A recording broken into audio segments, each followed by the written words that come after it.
I'll try and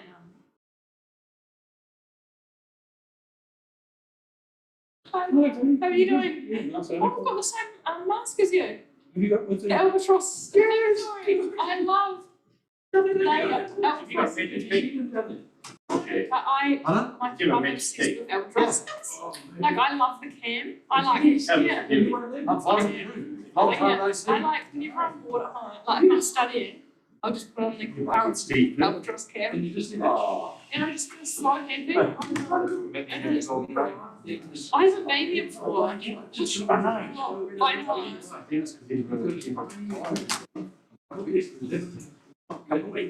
Yeah.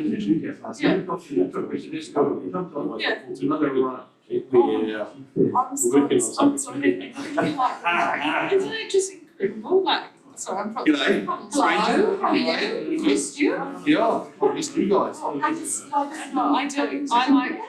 No, this room is in stage. I'm trying to avoid that discussion. I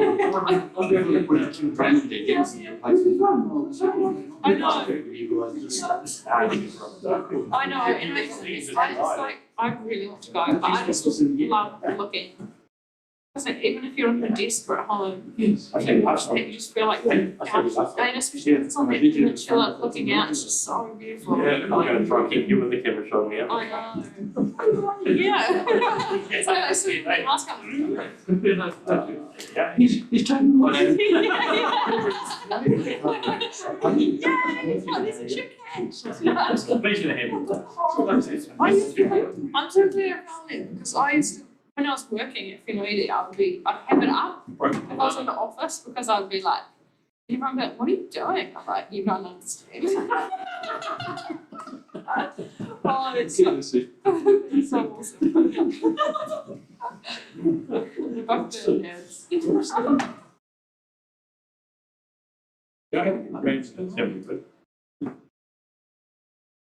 Yeah, but there's a little duck here. There's a little duck there. That's pins over.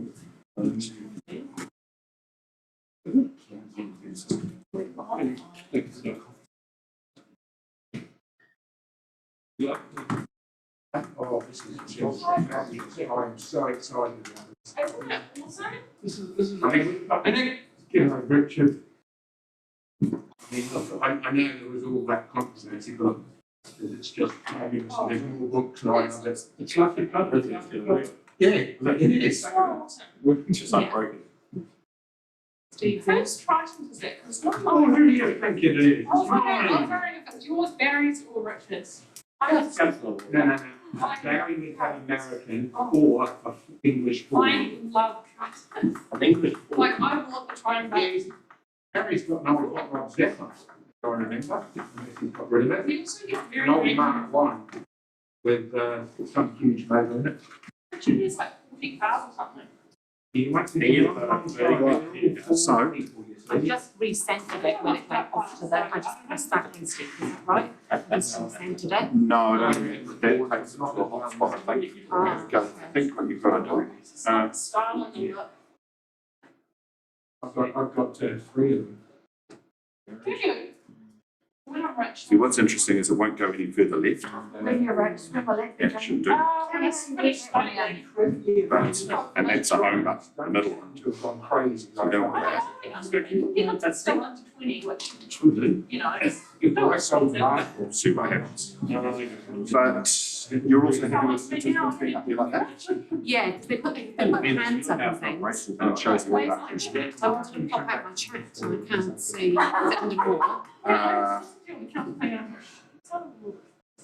It's just I have the chat messages come up to me like, I was going to message you guys really good. oh, there it is. Yeah, I can pop that out, I can bring that down to the Yeah. The state meeting is very. Have you identified which screens which? So it's top and bottom. Yeah. Okay. So just sing out. I'll leave it to you. I'll see how they look at this. And Yeah. I've got another one. Is there a speak keyboard in you? Yeah. Is this coming up here? Yeah. The keyboard not good. And that's Broken. terrible, it needs to be kept. They tried some coffee last week, so I'm just last night. push a key and it all crunches and goes, it's all silly. Probably can't hear you. Hey, you know what? Yeah, You just get paid attention to it. I'll leave you with it. thank you. Thanks, Steve.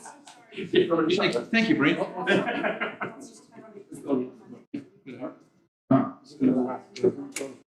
I would have thought you'd had self-opening doors, goodness me.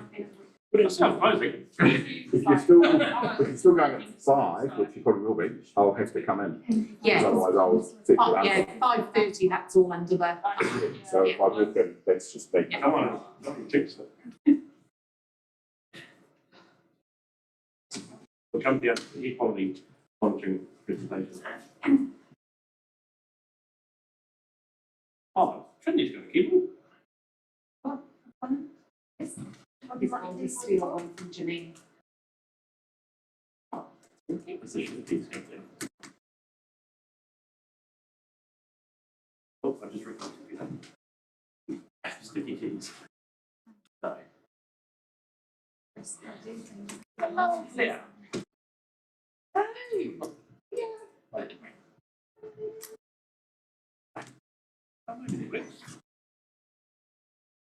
Oh, I'll let you. Oh, it's not. Okay, I thought it was permanently shut.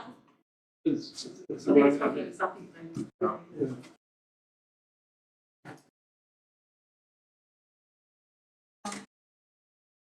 Yeah, it is. It's too much. All right, so wait. Keep bringing up stuff, wait. I saw that, quite impressive. You did that. Hey, Kristen.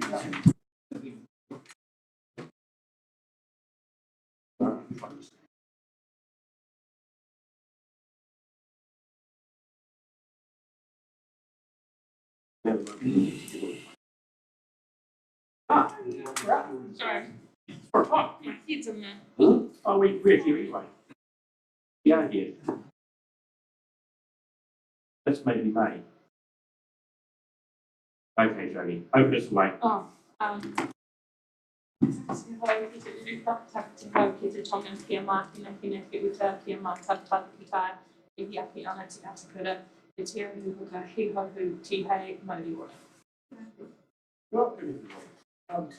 So there's apologies from Councillor Ogilvie and Councillor Dowler for lateness. In fairness, it was Councillor Dowler that let me know. I don't know the both of the same. That's why we just sent me a message saying that I'm getting the full thing. Yeah, so that's very good, that's right. And I was expecting, I think, Youth Councillor Takahashi, but she turns up. I know that one of the meeting notices I got was, that wasn't from Emma though. Why the check? I'm just looking at the Zoom. Somebody here. Okay, let's go to public forum. I think that's where we're getting. It is where we're getting. It's been a long time, it's been a month. And Mr. Pori, Kevin, you are first. So come and sit in the hot chair. Welcome. No, we have a, thank you. You can sit on the chair. Man. Yeah, awesome. Welcome, Kevin, welcome back. Thank you, Brent. It's nice to be back in the real world, see faces and some familiar faces, etc. Just a question for today. I've got some bikers on my back, only because I run the Easy Bikers Riders Group. But just a general question. The rooftop on the Tasman View ride, Tasman Taste Trail, is there an update report somewhere along the line as to when it's going to be? Shades due to go back out 17th of June. 17th of June. Once we were told this morning. Right. Very good. I'm done. Thank you, mate. Thank you, Mr. Kirby. It was easier to answer the question than not answer the question. Any help? Welcome. Oh, sorry, Mr. Hughes. Nick, it's all good. Look, this is new, warm, fuzzy Nick. Welcome, welcome, Nick. I was going to, through the grapevine, it looks like I've upset Councillor Dowler. Councillor Dowler is one man who's earned my trust over the years and my respect. And somehow I've upset him, and I would like to put that right. Thank you. Having said that, it has been a disappointment. over the last 3 years, I am acting on people that come to me. I'm naive, I'm new to all this, I'm just trying to help people. What I've come up against, I consider is not really acceptable. You know, it's about communication. And in recent times, I've been deemed unreasonable when all I've been trying to do is get the truth out there. It's all down to opinions. However, and for Richard, I hope, Richard, that my correspondence have reflected my respect for you. I feel you've been thrown under the bus and having to dig other people out of the poo, so to speak. And I think you've done an excellent job of it. But in saying that, as I said, things haven't gone well for the TDC in recent times, in my opinion. I feel we need to work together here, not clashing. I have tried what I've provided to you all, I think, is enough evidence, enough proof to show we need to do things better. And I know in behind the scenes, the new CEO, I've had a conversation with her and it was a good conversation. And I know she's towing the company line, but I'd like to think somewhere in amongst this, we can still talk. Because I have heard that the further up the scale you get, the more removed you get from the issues. And I'm seeing the issues at grassroots. Just before Christmas, 6 people were scared into leaving house trucks, buses, and a sort of a thingy he was living in. And one of them, Wayne was a chap that poo-pooed me in the beginning when I said, do you know that the TDC call a boat, a car, a building after 8 weeks? It absolutely astounded me. And he didn't want to know about it. I said, no, you're living in your boat, mate. They can come for you. No. He came to me for help after a compliance officer had been round. I spoke to the wife and that, it wasn't pleasant. And it's the same thing when you talk to these people, it doesn't matter who I'm talking to, they have the same story. It doesn't change. And I'm not going to call it bullying, I'm not going to call it anything, but it's just not right. If these people, if that's all they've got to live in, that's all they've got to live in. Now, Wayne is a perfect example. This happened on the 22nd of December.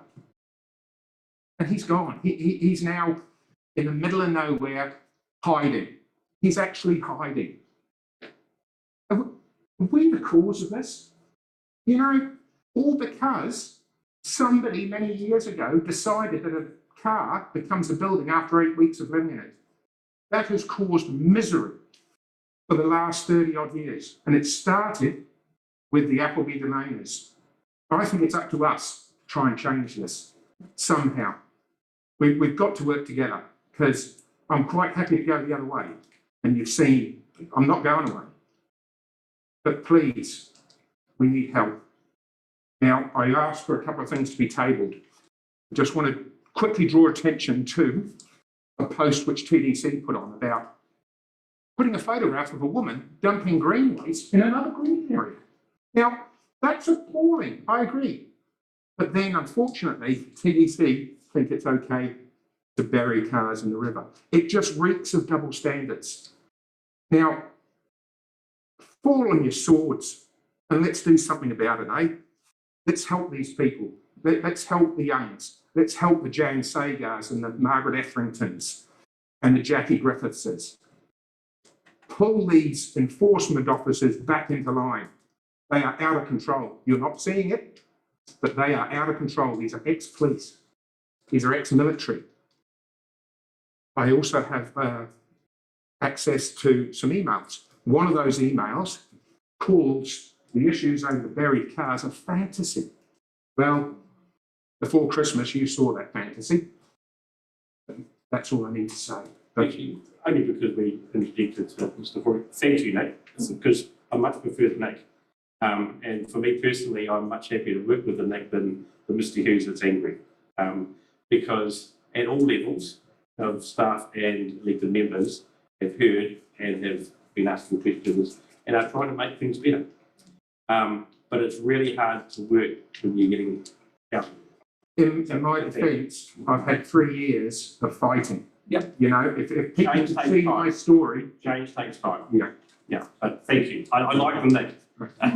Thank you. that's it. But if, once again, I really apologise if my emails have been, as I said, I've said all along, I come from an industry that doesn't bear fools lightly, and it's quite robust, if that's the word. There's a problem with emails, and that's the tone they receive, and sometimes also the tone and what passion's delivered. So in terms of being heard, you'll be much more heard in the tone that you've done today. So I thank you for that. Thank you, everybody. It's hard. Welcome, Claire. No, it does. So may I take my mask off or? Yeah. I've just got a bit of. Oh, yeah. Oh, yeah. Is this the case I missed something? Oh, that's a new thing.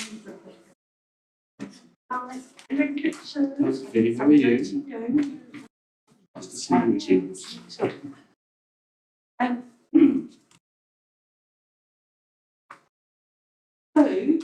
basically, on behalf of the Park Street residents primarily, but there's few other streets that have come to light. And so these are basically what some of my neighbours have asked me to re-emphasise. But the important issue, I think, is the big paragraph. Please excuse, there's a couple of typos in there. I did it in a rush this afternoon. So, yeah, apparently the trucks aren't being able to turn right into High Street from Tudor Street because of the route to go round. So they're using the Wilkinson Street bus for Ingalls and sometimes turning right, and they've observed them then turning left and then right into Park Street, which obviously is what the petition is all about. I'm not sure of the rules. I've got the 46 tonne from a local truck company, but obviously I don't know what roads that weight that they can go on. You know, can more than 46 tonne go on Ingle Street, Parr Street, Atkins Street, Boss Street, Wilkinson? Right.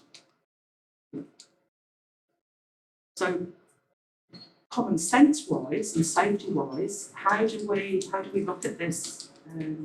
Because the way we're feeling, when I say we, I'm talking about who are representing in the neighbourhood. So it seems like we had this big safety improvement on High Street, and it's apparent that it's moved it just to other areas. It's a safety issue, as these, as I say, some of these points were raised in the covering letter and in the petition, but I was asked to re-emphasise it. But the Ingle Street is the new point. I also spoke to another truck driver, and he also confirmed that yes, they are avoiding the clock tower because it's my understanding, and truck drivers that I've spoken to, is that it was designed so that they could go over the roundabout. That's why it was sort of flat-ish. But with a full load, they can't do that because of the material that it's been used. So now I believe, if my sources are correct, that apparently this was raised in NZTA, Fulton Hogan, about the material. Obviously, they've decided that material was best. They can go over it on an empty load, but not on a full load. So, I guess, do I sort of talk to the other trucking company and say, if it was asphalt, would you use it? But then you've got the Tudor Street angle. It's just, we've got all these residential streets now with families, and it's a heavy truck bypass, which I'm sure wasn't the intention. Any questions? Just in relation to the roundabout, are you talking about straight through trucks or trucks turning right? Predominantly turning right. Okay. Coming from the rules. So just in terms of comment, the blessing morning, there was a conversation on the sideline with Damien and somebody from NZT about the service of that thing. So it's something we can raise because I've heard the same thing. That will fit potentially part of it. But if they're happy to right turn there, then they could go through, but it's not going to fix the street. That's quite tight there. So then, when I was talking to Jane this afternoon, I said, "Good timing. I'm here at 4 o'clock, so it's pretty timely." Yeah, she's been observing this, and there's big pack and save B trains coming down there, logging trucks, and obviously the complaints from their guests. They've got guests there staying, and they're getting woken up by the thunder. And the issue I think the board in your other hand probably have some responsibility in that, and that was in saving car parks, reducing width. So the car parks outside Damien's office, if that was the through fee which was originally proposed, it probably would have given a swing. So I think the loss of remedy to get width is to lose some more car parks. To be fair, when we did the submission, you're talking about my out-town house. Oh, and the board, And the board's so the house, board tried to yes, take yes, car park too. Yeah. I know our submission was very much ignored. There is a little problem there. The trucks are also getting longer. That is another thing. And just in recent times, literally in the last 2 to 3 months, I have had to widen turning areas around our packhouse complex because they're now coming in with twin stairs, bringing E-trains behind them. And literally they're another metre or so longer, the whole truck is. And because they're twin stair, they haven't quite got the arc turning, and we've had to widen our corners because of these new trucks. So that is another added problem. They're getting longer, which is making the situation worse. And I have to say it's only hit us in the last 3 months. Because they're new trucks. Councillor Ogilvie. Just apologise for my lateness. I've been I knew where you were. shareholders meeting was supposed to go. I asked the mayor said 15 minutes, and I said now only 15 minutes. Did you talk too much? Almost the queue is sorry. That's what you mean. The answer we had Nelson City Council. Oh, that explains it. Question that Councillor Ogilvie. See, that's pretty bad. To come back on to the topic, can we through our systems monitor both English Street for heavy traffic and Parr Street for heavy traffic, just to see how bad the situation is for start? I think it'd probably be better to find out where the origin and destination of these trucks are and actually talk to those entities and say, listen, you need to talk to your truck drivers about the most appropriate way to travel to their businesses. That'd be a better way. I could probably tell you that I reckon probably walk it to Queen Victoria Street, be Howe Road or Pakenham Street. I'd take it. Either big fruit trucks or the CJ's Rebel. I think it's the key ones. We're talking Pack and Save, you see, going into English Street. Now, English Street surprises me because it isn't a very wide street for itself. I've never seen one down there. Not I, but however, I used to use it all the time, but now I don't, because I use the Parr Street for I think they're going there quite early in the morning after the delivery, so we probably you and I will be.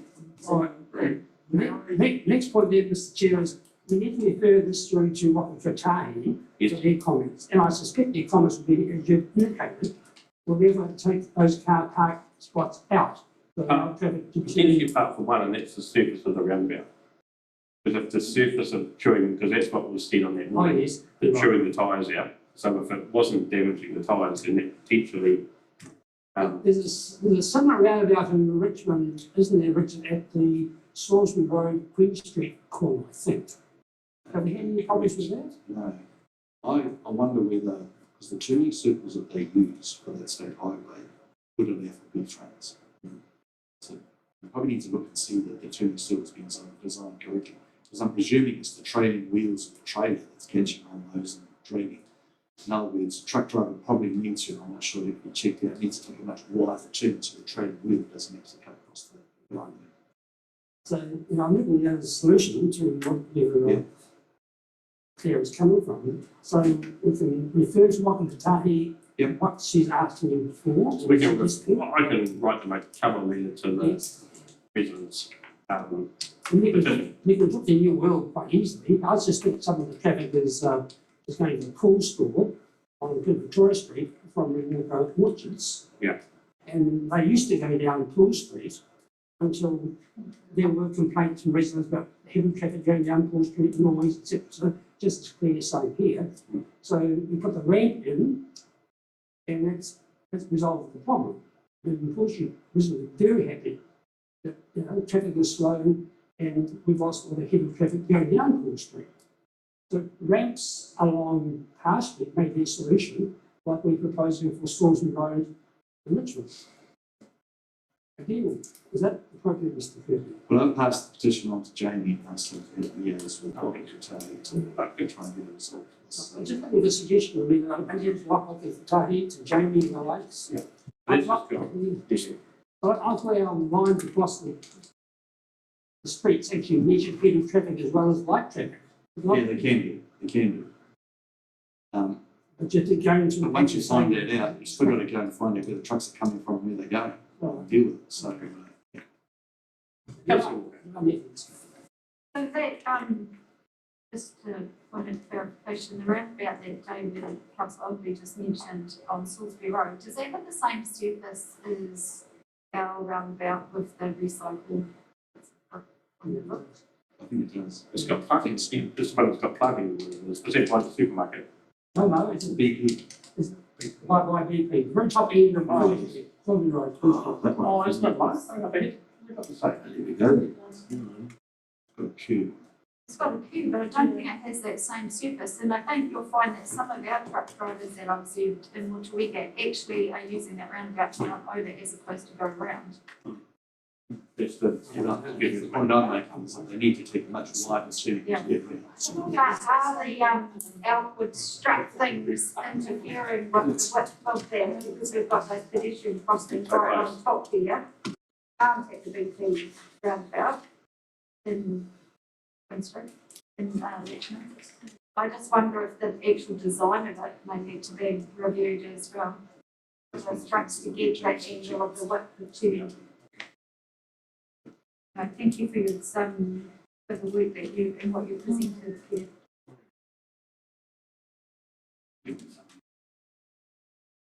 yeah, Thank you very much. yeah, we've got your petition. Yeah, so. Yeah, you could touch that too. Yeah. That'd be great.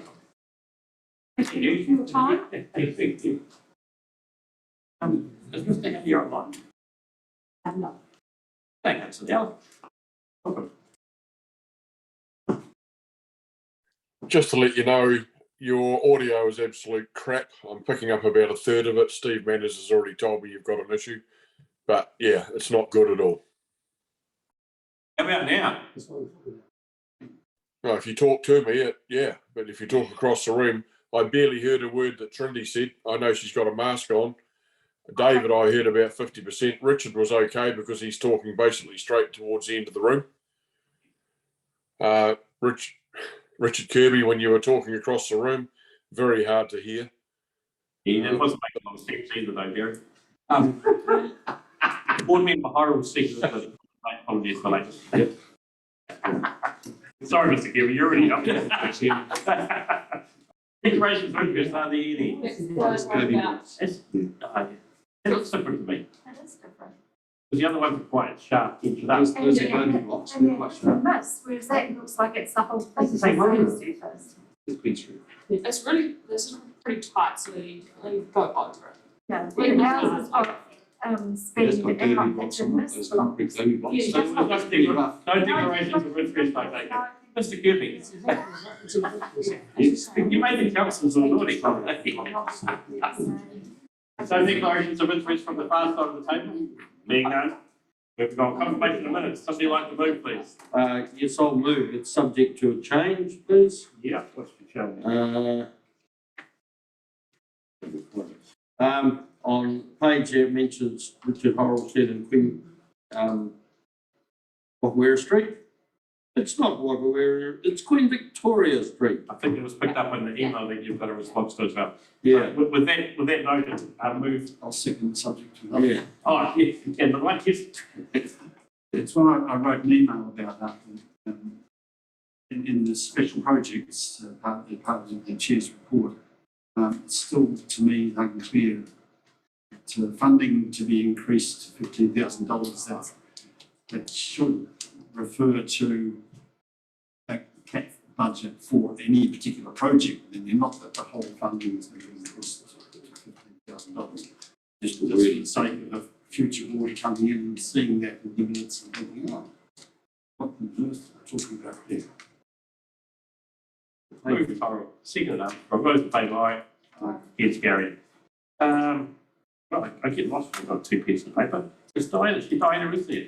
I'm hoping. I think you can read, Mr. Chair. Oh, well. That's why I got the tree full of I this know next to me. Mr. Chairman couldn't answer that, so I thought I would. Diana, welcome to the naughtiest table of the history. Hi, kia ora koutou, and apologies that I'm actually not there in person this afternoon. Had to work in the Richmond office.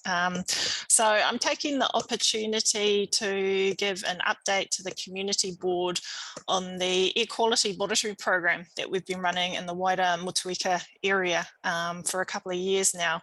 So I'm just going to share my screen, and I've put together a few PowerPoint slides to talk through. So I just want to check that you guys can see that presentation. Yep. Awesome. So as I was saying, we have been doing some air quality monitoring in the wider area. I think since 2018, prior to 2018, Council had done some very limited short-term monitoring in the wintertime, but we didn't have much of a data set. And the focus has been that wintertime monitoring and looking at home heating as well as the outdoor rural burns. So it's that kind of autumn winter period. Most of you probably know that council gets a lot of complaints over winter, particularly in relation to outdoor burning, obviously with the horticultural orchard industry. The fires are just so visible, and so we do have to service a lot of complaints. We do have best practice guidance available, and the compliance guys are out there quite regularly. And so in terms of the monitoring, the focus is on particulate matter, and so primarily with biomass burning, and so that means wood burning. And so you'll be able to see from the slide in terms of the diagram here that the current national environmental standards for air quality focuses on PM10, so particulate matter 10, which is a larger size particle. And you can see, well, I say it's larger in terms of comparison to a strand of human hair and beach sand, it's pretty small. But the national environmental standards are currently under review, and that's largely because the World Health Organization and a whole heap of science and health impacts supports the need to actually transition across and start monitoring PM 2.5, which is that finer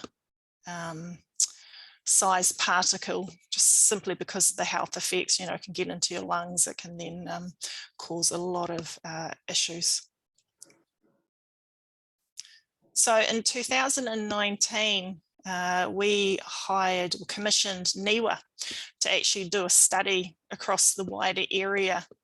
And so they put up a network of 22 sensors. So I'm just checking that you can see that second slide there. And the photo of what they called these little temporary sensors, research sensors called ODINs. And so we put them up across the area, and they were monitoring both PM10 and PM2.5. And alongside that network of sensors, council had been using an area at Parkland School on Parr Street for our temporary monitoring station. And so we used a national environmental standard approved monitoring equipment, whereas these little ODINs, they're called, they're good for research purposes, but you can't use them to actually compare them against the national standards. And so in terms of the results for 2019, what it was showing was that actually the township appears to have an air quality issue. And so some locations were actually having concentrations that were in excess of the NES guidelines, and also in terms of that anticipated change to PM2.5.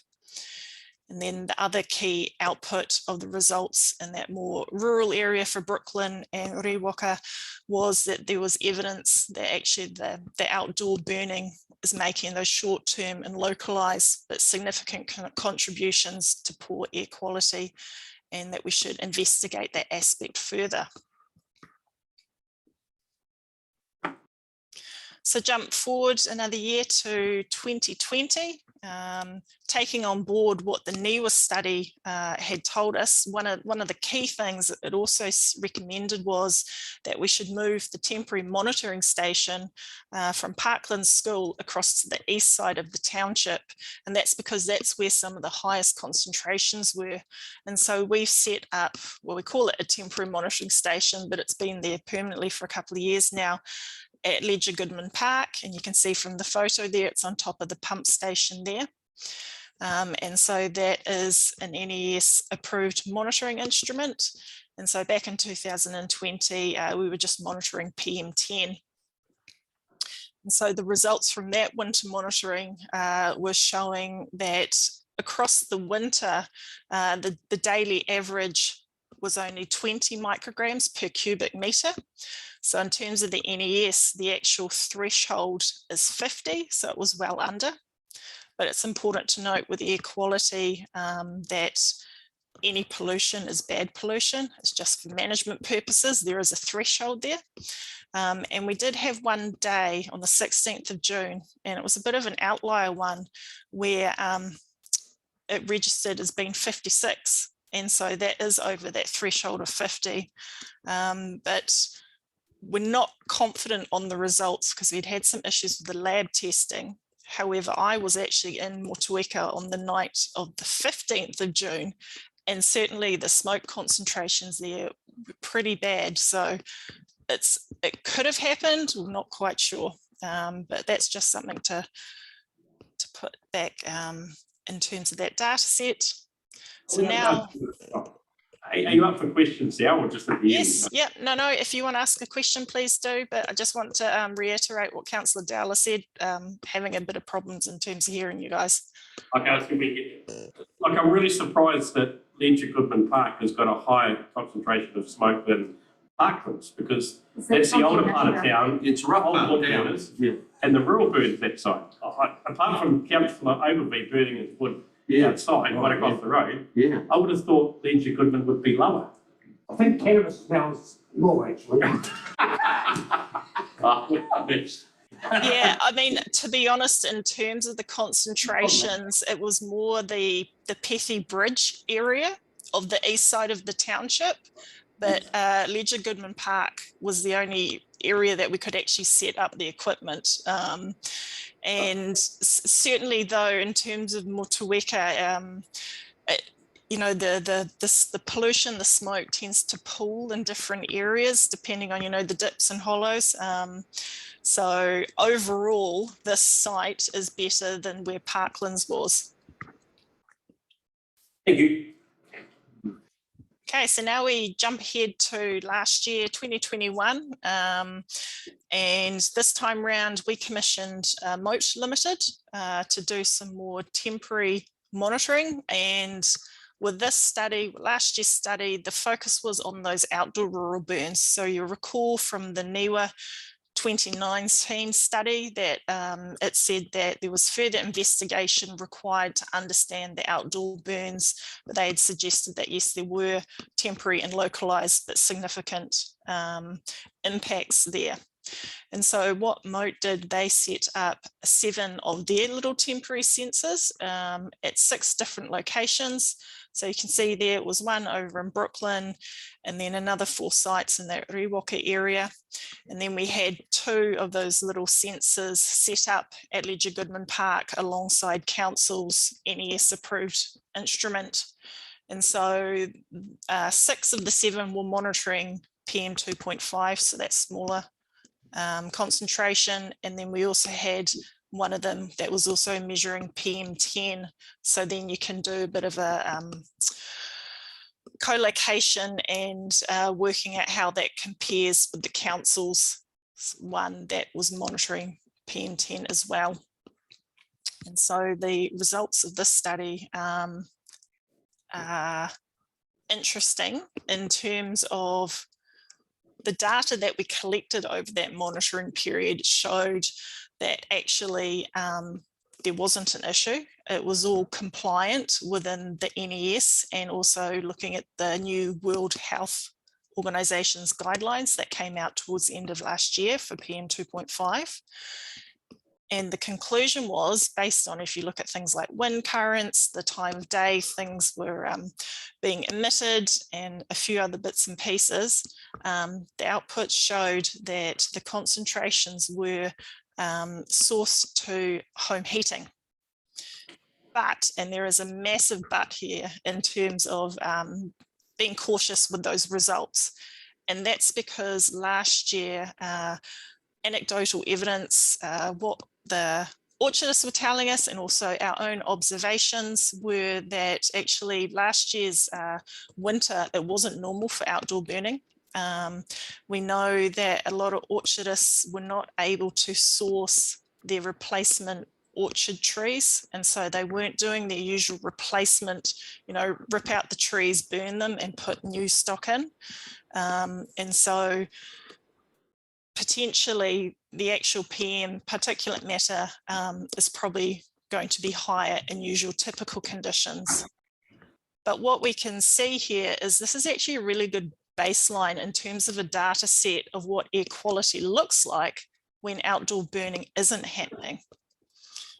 And so then in relation to Motueka Township, what the results are telling us, that is, again, air quality is probably an issue relating to home heating in the actual township, because we had, I think it was at least 18 days when the concentrations were over the World Health Organization's guidelines around PM 2.5.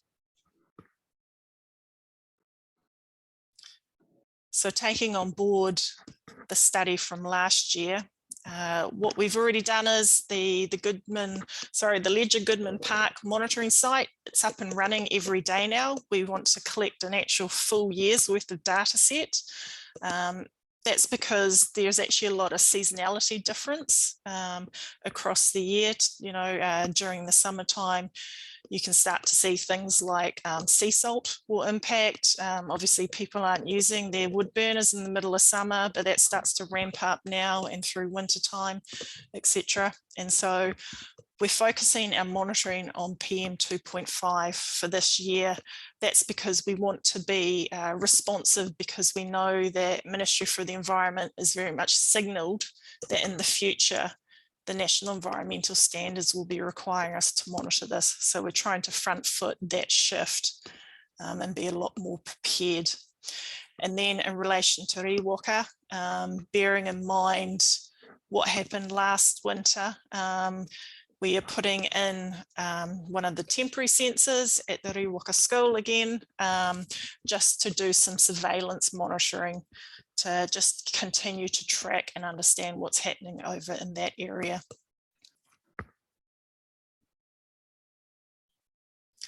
So that was a bit of a, I suppose, a whirlwind summary of the monitoring that we've been doing the last few years. And so in terms of next steps, For next year, obviously, we'll have this full data set completed for Motueka. I think it's around February of next year. So once we have that information, we'll be able to analyse it and determine what are the appropriate next steps. Certainly in terms of the NES, the requirements there is that you need to identify and monitor air sheds where air quality standards are being breached or are likely to be breached. So certainly with that shift to PM 2.5, it is likely that we will be in that scenario for Motueka. And so it would probably be a case of actually establishing an air shed and making a permanent monitoring site. And then consequently, in terms of the Tasman Environment Plan, obviously we're developing that. We're very much in that issues and options stage at the moment, and we'll be looking to do community engagement early next year. So all of this information that we're doing will feed into and guide that policy and rule development. But certainly the next key step will be to complete that full year's worth of data, and also to continue to watch and monitor what's happening out at Riwaka. And from there, we'll be able to decide next steps. But certainly if we're in a position where we need to create an airshed for this area, that would have to involve community engagement.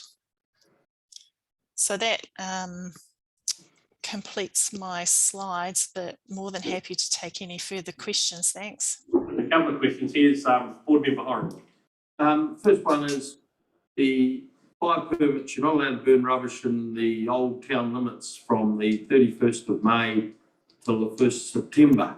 So surely that must help the air quality within the town limits dramatically. If that's enforced, we should have no problems. Also, I firmly believe there has to be one digger per fire. Unfortunately, a few places decide they're going to burn 3 big bonfires with one digger. And it doesn't work because you have to have a digger per fire to keep it hot so there's no smoke. And I think if people toe the line and actually do it correctly and make sure the wind direction is right, it really isn't a lot of smoke involved. You know, that's my experience of it anyway, over the years. So certainly no burning from the 31st of May to the 1st of September. So that must help the town quite a bit, really, I think. So if there's burning going within that area, they shouldn't be, really. So in terms of the township, both Richmond and Motueka have fire ban areas, which is the urban footprint. And you can't do any outdoor burning any time of year, but there are some exceptions, and those exceptions are things like barbecues, braziers, for cooking purposes, hangi, fireworks. So it's, yeah, but basically that bans things like your old school, you know, incinerator where you burn your old vegetation waste and things like that. So that does help. And we have what's called the fire sensitive area, which is just on the outskirts of the township. And that's actually the one that you're referring to, where yeah, you can't do that outdoor burning between, I think it's the 1st of June and the 31st of August. But there are some exceptions that you can do again. So, but certainly it does all help. And yeah, in terms of the use of diggers and those big outdoor burns, yeah, our compliance guys are kept pretty busy over winter time. And as I say, we do have that best practice, and unfortunately some operators don't employ best practice methods. Councillor Walker. Yeah, thank you. Can you hear me? Yes. Oh, good. I've taken my mask off. So it's great having this data.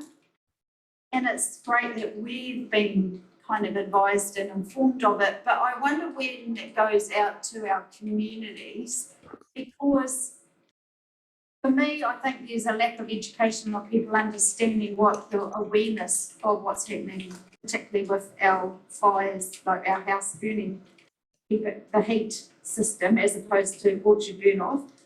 And if we're going to change, if the data is going to help us to change something, then the change has to come from people's behaviour, but if they're not mindful of this data, like we've done a great job of getting it in, as councillors, we find out about it, and then as community board members, but when does it filter out to our community so that they're made aware of what's causing some of the information that you've gathered, and how do we reduce the impact on the environment?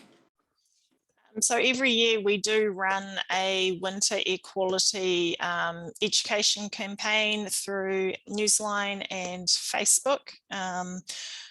But certainly, you know, other councils who are better resourced actually have staff who can throw a lot more time and money at this. So that is something, I suppose, for councillors to think about going into, you know, the next LTP process to get staff resourcing to be able to do this. And in terms of the data that we collect, that's all available on our website, the technical reports that we've done previously, and we have publicised that in Newsline. But in terms of air quality and exceedances, I totally agree that, you know, behaviour change, you can probably make potentially around, you know, 20% improvements alone by running good behaviour change programs. And then you do have issues in terms of, you know, are people using their wood burners correctly? Can we improve the type of wood burners that we have?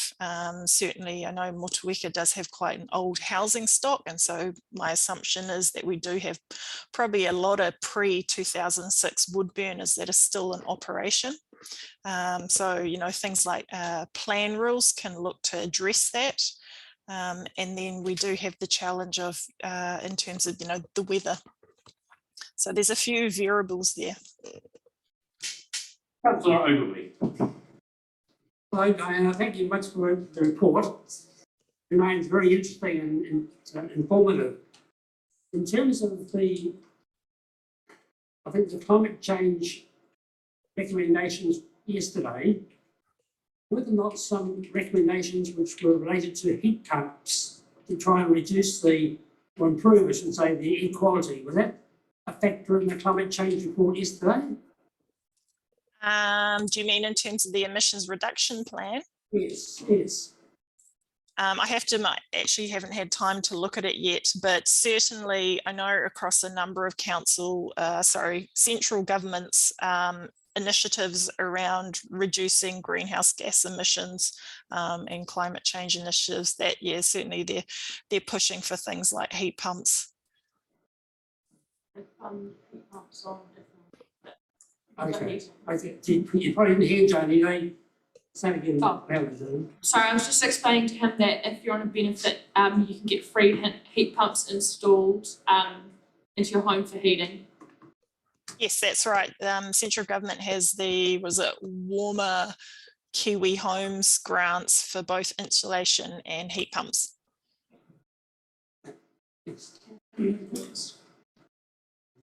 Thank you, Diana. Thank you. Okay, thanks very much for having me. Thank you. Yes. Okay, we're on page 6. Thank you. Yes, we are. So here's the report. This will be quick. That's just things to, isn't it?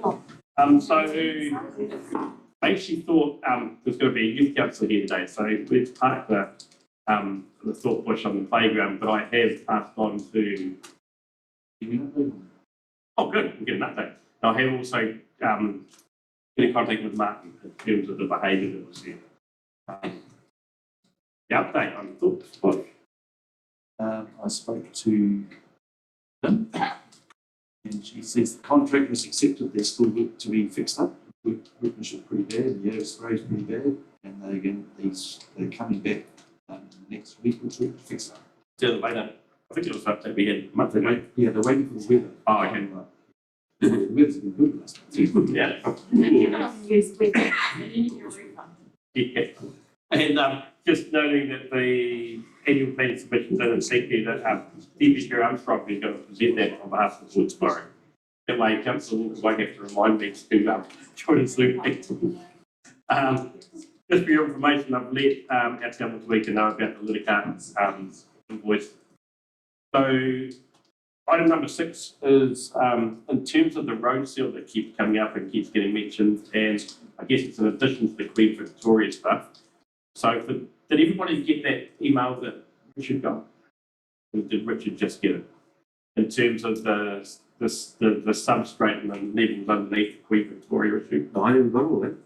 So there's an email. So I got it from. Well, I didn't see that. I think someone's just trying to get into that door. It's the stuff you check Oh. out. Cheese lock. They're locking us in. I'm not sure if it was from Brian. Yeah, I know you forwarded it to me, yeah. So it was, maybe this week email just went to me. I know it's all community forum. So there's a response here in terms of What's that? Sorry. the surface is at least the 5th layer with prior history of, so it must be water table in the surface. But I'm not sure if that's the case all over the place, Mr. Gibby. I would have thought, you talking about Queen Victoria Street? Yes, yeah. Should be pretty good drainage there, wouldn't it? But yeah, I know there's been some patch ups done on State Highway 16, which is the council's, but then it looks scruffy. And Park Street makes sense with the traffic that's going down there. So I've not seen this since it was Chris that gave me an email. That's something outside, must be around the library area. Been there for a while. So what's our, I know we service requests, but we just constantly service requests for problems that doesn't get fixed. Well, that one we've talked about. You're talking about Park Street, or we talking? I'm talking about all of them. All of them. Yeah. And to be fair, whilst you've got trucks rerouting themselves because they can't get round intersections, you're going to have more damage with those heavy vehicles on those side roads. The 50 tonnes, the big H, the big greeny yellow H, that's the 50-tonne trucks, 46 plus. 46 plus. I guess the challenge I had with some of the wording, in summation, they responded there was always going to be the risk associated with the resale given a number of existing underlying issues. So it's a spec not to fix it. It's a spec to go, there's a risk that it might not just last. As a community, we should be able to push back because they knew that there was a risk. So why should we be happy with what we've got? So that's sort of what I'm asking. If there's a risk, there's a risk. Usually in that sort of thing, if there's something I wanted to fix in my house and there was a risk of it being a little bit dearer, I'd have to pay a little bit dearer and get the job fixed, not just do. The Queen Victoria stretch was done in perfect conditions, very hot, and it is not a wet area. It is very free draining soil underneath there. So I would have thought this water inclusion is the excuse for Queen Victoria Street. There is a known area of poor pavement strength and high water table in the recent treatment was. Poor pavement strength it could be, but I don't know about the high water table because the water table there's well down. That's the Maybe in Park Street, but not. This is not Queen Vic recent. Yeah. It's shocking. And, you know, it was in perfect conditions. They had all the best gear there. It should have worked. It never did. And the other bit, while some areas of the new service are not pretty, I'm satisfied that it's functional. So my question is the level of service, I guess. If I just ask you to have a look at that email, Mr. Gibby, and going, there's some bits in there that says, she'll be right, mate, and we'll just keep patching. Yeah, exactly. And a longer email. And I don't think it's really good enough. Another thing I don't know whether Emma got, or anybody got feedback on this, but at the corner of the Marae, Queen Victoria Park Street corner there, it's a nice sweeping bend. Yeah. We went round and out in the truck the other day, and my driver come back and he said, something wrong with the back of that truck. He said, yeah, I went round the corner, the whole road rolled, you know. And I thought, heck, so we looked under the truck and couldn't find anything wrong. And then we went back, and I think high water table could be the cause there. It's actually spongy, and now with the CJ's trucks coming around with their gravel, you know, turning right at the post office corner and coming round, it's going mushy and it's spongy. And we stood there with the truck driver and had a look and saw a couple of trucks going around. We thought, now we know why we nearly rolled. It's actually the road is a problem. The road, there's a major problem at that corner by the Marae. So is the road, are the roads built differently depending on steam heavy truck usage or heavy heavy vehicle usage. Probably the time, yes. That's probably why that. There's a lot of traffic going through Car Street, because there's along to the full school. Yeah. Huge ones. Plus, we've also got traffic going through towards Douglas Road, gravel for the stop bank project. Yeah. And not that I'm sure they want to, but is their ability to put no heavy traffic in certain street zones within the council's current controls? Probably can't, but I think what you can do is what we did for Full Street, put ramps in the appropriate places. Cycle lanes, perhaps, put cars, pedestrian crossings, and the like. Just to make it more difficult for them to go down. I've got complaints from orchardists with ramp in Full Street. Right. So, but I said, well, look, residents have asked for it, and it's solved a problem of quiet streets. The danger is it's only moving properly and so it's new speaking every street. But actually they're probably quite relieved in the street with this. Definitely a high proportion of the trucks are definitely these gravel trucks. The ones that are coming to and from the Mock River, here right at the stop bank. And that's huge. It's just a fleet of trucks running at the moment. So if you're happy with number 6, just ask Mr. Kevin's team to just maybe re-ask the question in the tone of the response of there was risk, and although it doesn't look pretty, it's a hot job. What is the expected level of service for road resealing? Yeah. And are we going to put a Band-Aid on, another Band-Aid on, another Band-Aid? And I guess the only other part we could include in this one is Jamie, I know Richard already has, asking Jamie about the service that roundabout, because of these sector choices. Yeah. Right. Definitely the size of trucks now is making a totally different arc. And when your truck becomes a twin steer, in other words, it's four-wheel steering at the front, they're lengthening from well over a metre and their arc has changed completely, especially if they've got a B train behind. They used to put a relatively short truck on a B train and they used to be able to turn quite well. But now with this extra, it's a totally different truck. And the same for the Skellies bringing the containers. They're putting these great long trucks between the end of the container, and the cab. There's a massive gap now. And that's to get the rates cheaper to drive. Yeah. The extractions, they pay less than road users. Well, let's come back. Anyway, Stephen. used to make it. Number 8 is around a letter of support request from Danielle Hedges. So you would have seen the email I sent. I think I've had a second email because I asked some questions. I'm sure she responded to me about some art stuff. So the reason I asked her more questions was I asked the ones when she applied for the project, was it with the Arts Council, what body was it under, or was it just an individual thing? I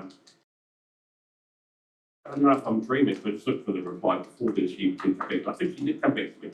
Have you read anything else from me from the first email? Yeah, emails. Okay. I think it's because she was also asking me to that one.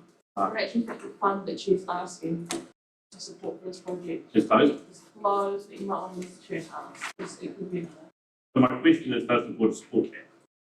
Support our project, whether it's private or as part of a collective? Actually, I think we should get behind the same plus then to the umbrella group for it. They have said not said yes. They've not said yes. They would like to let them support, not Okay. so she's less So just a letter of support, but in terms of, depending on the funds, you'd have to navigate through the bid fund. So is there a, why would we go to our town for that as opposed to Motueka Art Council? It's been there. So the Art Council had declined supporting it? I don't think the time supporting it was not a project or priority for them. Right. So that's what you meant at our town? I guess so.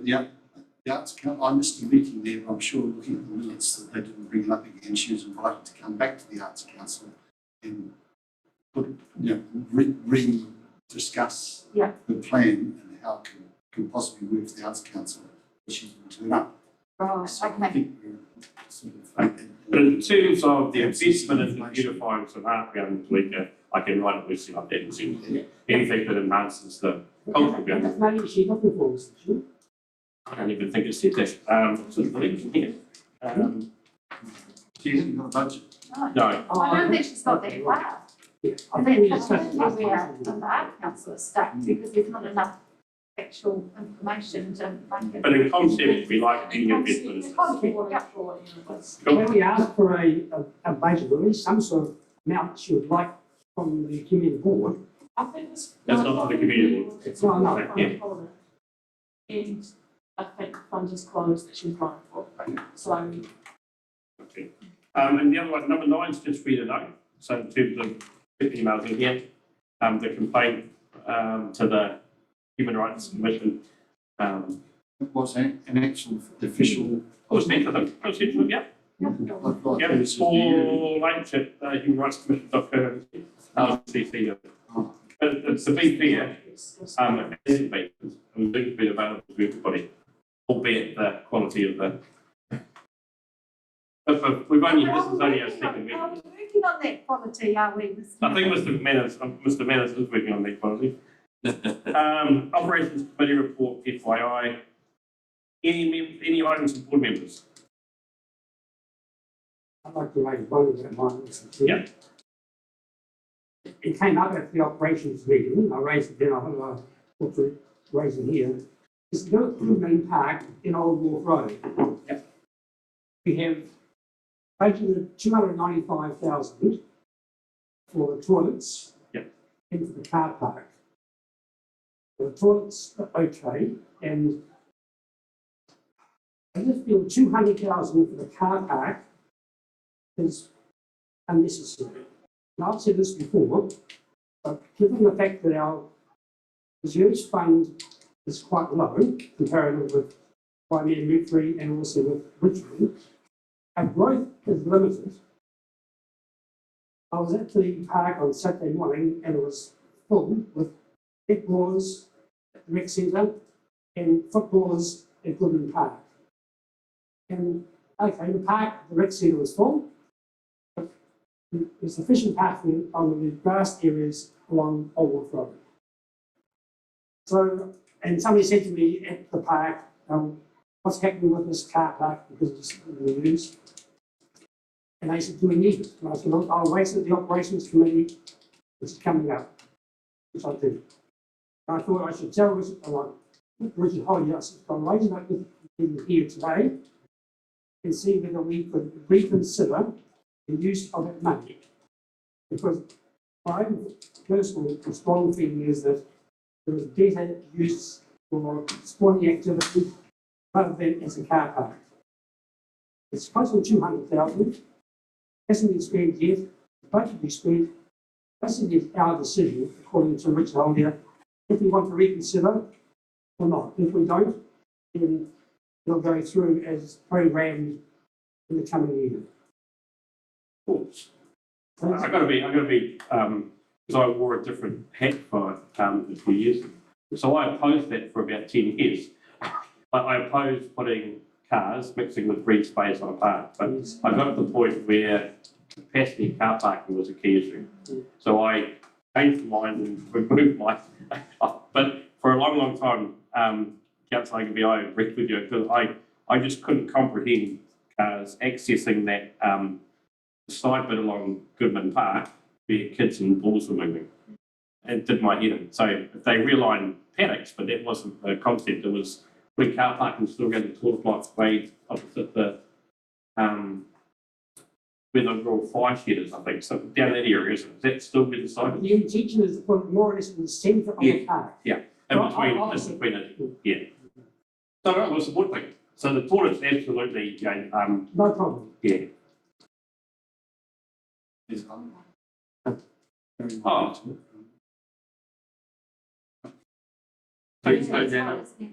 Oh, Barry. Put his hand up there. Councillor Dowler. Yeah, Richard Kirby may have to come back to us about it, but there is possibly an upgrade going to be done to the water hydrant area out the front for where they fill the water tankers, which may, I haven't seen a plan, but may encroach into the rec centre a bit and may remove half a dozen car parks, I don't know. But it's a requirement by the new water standard that we've got to put a different type of filling point in to satisfy the new water regulations. And because Motueka is used predominantly by the water tanker people, an upgrade is required there. So, yeah, I'm concerned about any talk about not proceeding with that car park over adjacent to the sports fields for the fact that it is a premium. Everybody knows it's full. You drive down there on a Saturday and 70 cars are parked on the side of the road. People walking quite a long distance to get where, even around on Huffle Street, they're parked sometimes. So, yeah, I think some indication of what may need to happen to that car park in the not too distant future regarding the water dispatching station, and then we go from there. If it's not going to affect any car parks in the rec centre, maybe some changes may be able to be made, but I'm concerned about it at the present time. Thank you. Thanks, Councillor Dowler. And from my memory, I think there's a net of 1 or 2. That's the only net of car parks for the size of footprint for resource consent for the rec. So it doesn't have surplus car parks. So if there's removal, there may even be an issue because the ones by the entranceway were taken away. If you actually went back and counted them, there may be a deficit. There's a lot of parts gone with the COVID station. But everybody's going to be biking and walking soon. And so I'm a little bit. Yeah, anyway.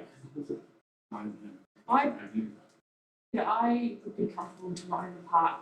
Yeah, I think what there is sufficient. In the rec centre, actually, it's full on the weekends. But I think I believe that there's sufficient car parking. So it's definitely dangerous some days, especially with trucks and COVID. I've been down there and went, well, I'm not a volunteer anymore. It's and for things like if you want to keep tracking things like national darts tournaments and stuff like that, parking is a premium. just get a bus. Mr. Chairman, what about just along the roadside and along the other side where the skateboard track is and everything? Why can't we just angle park there right up to the fence with some fill in there? That's going to cost a few bob, admittedly, but it's still, I wouldn't go into the green space. Cheaper than going in the middle of the field, I would have thought, if it just went right up the fence. When is it scheduled? When is it scheduled to happen? Imminent, I understand. I'm surprised it hasn't started already. Very good.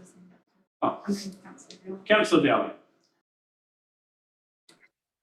Yeah, it's all good talking about the parks on the side of the road, but if the cycle and walking strategy proceeds how it was put out to the public, all that car parking down Old Wharf Road on both sides of the road up to Thorpe Street will be removed. So you're going to lose that opportunity there. I don't know what the submissions came in like. I think Councillor Ogilvie might have been on that panel, I'm not sure. But that was definitely part of the plan.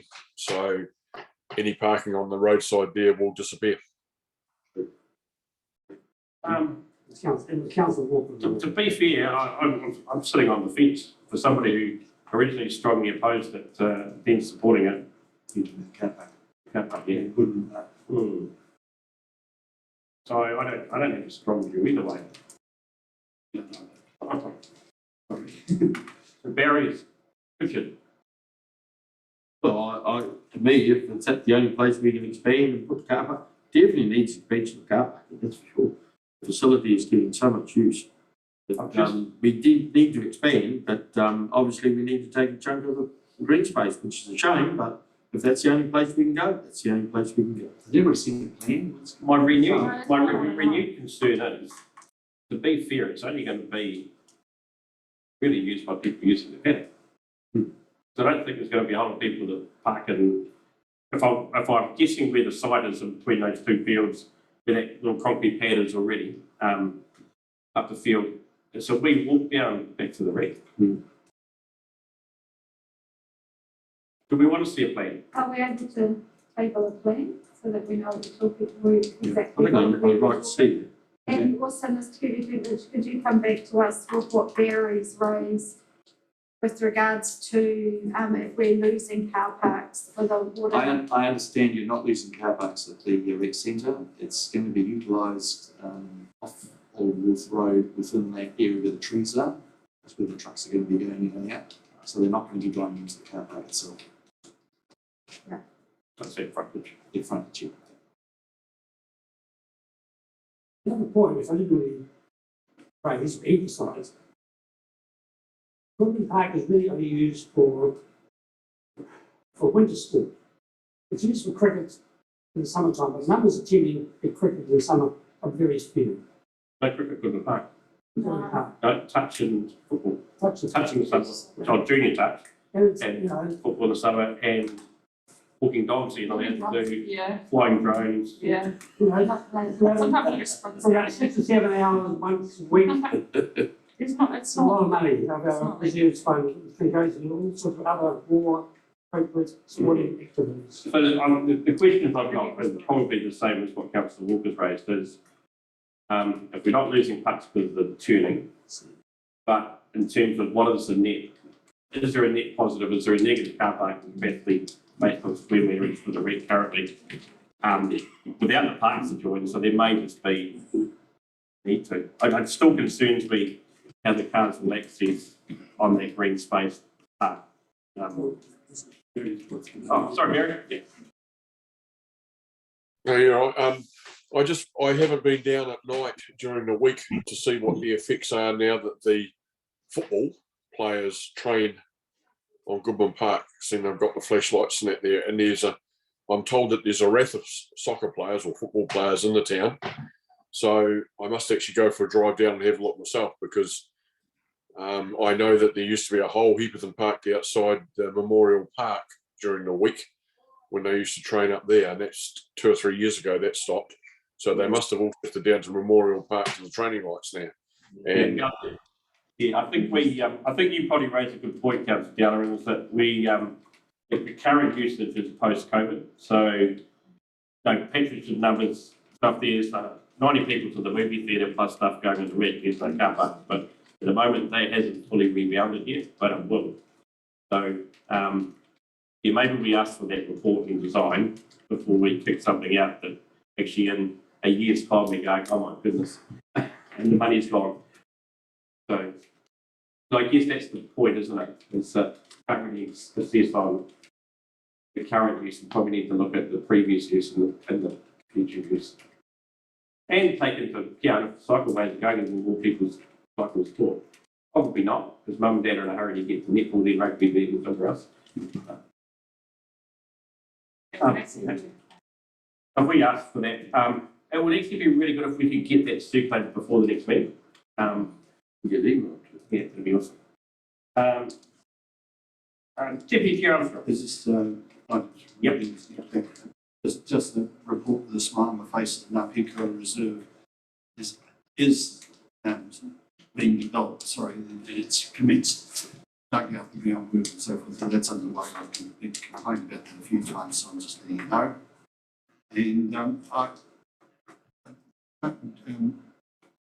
And Councillor said she was going to speak something about the email we all got about the homeless people in Memorial Park. Oh, did you get that as well?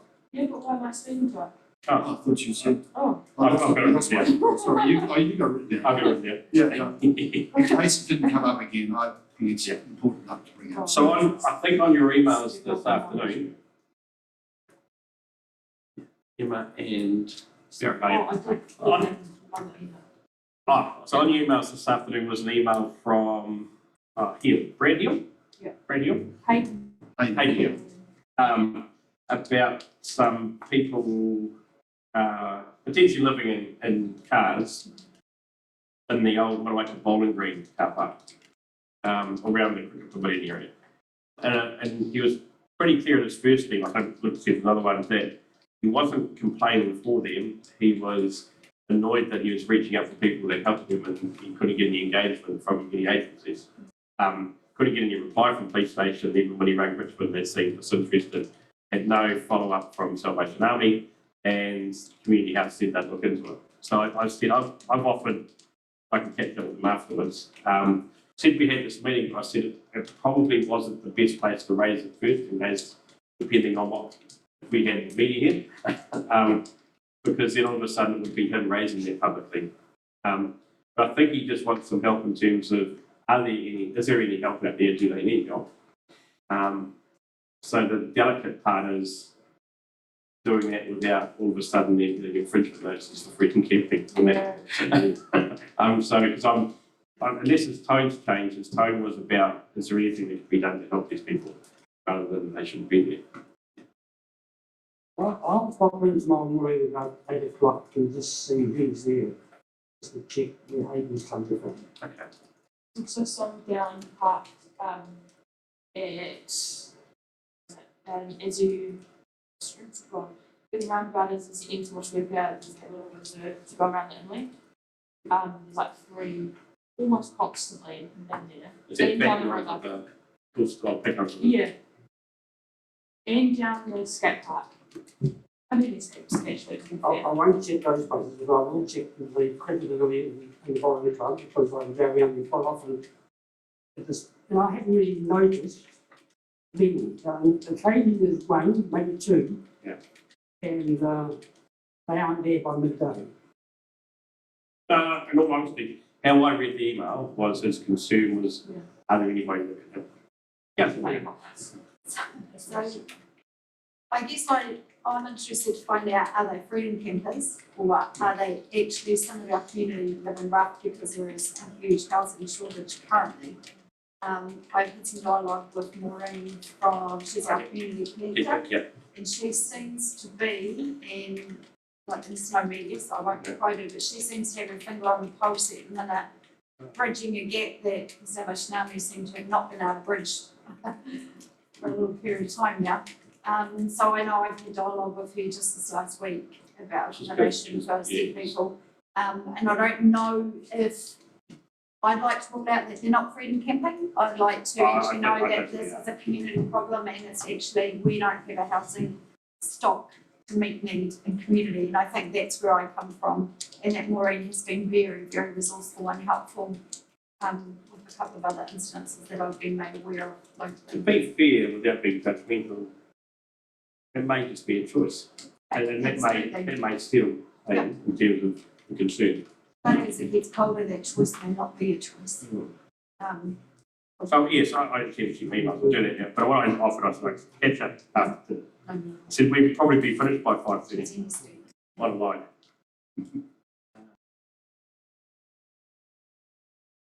Sounds good. That sounds good. 4 people.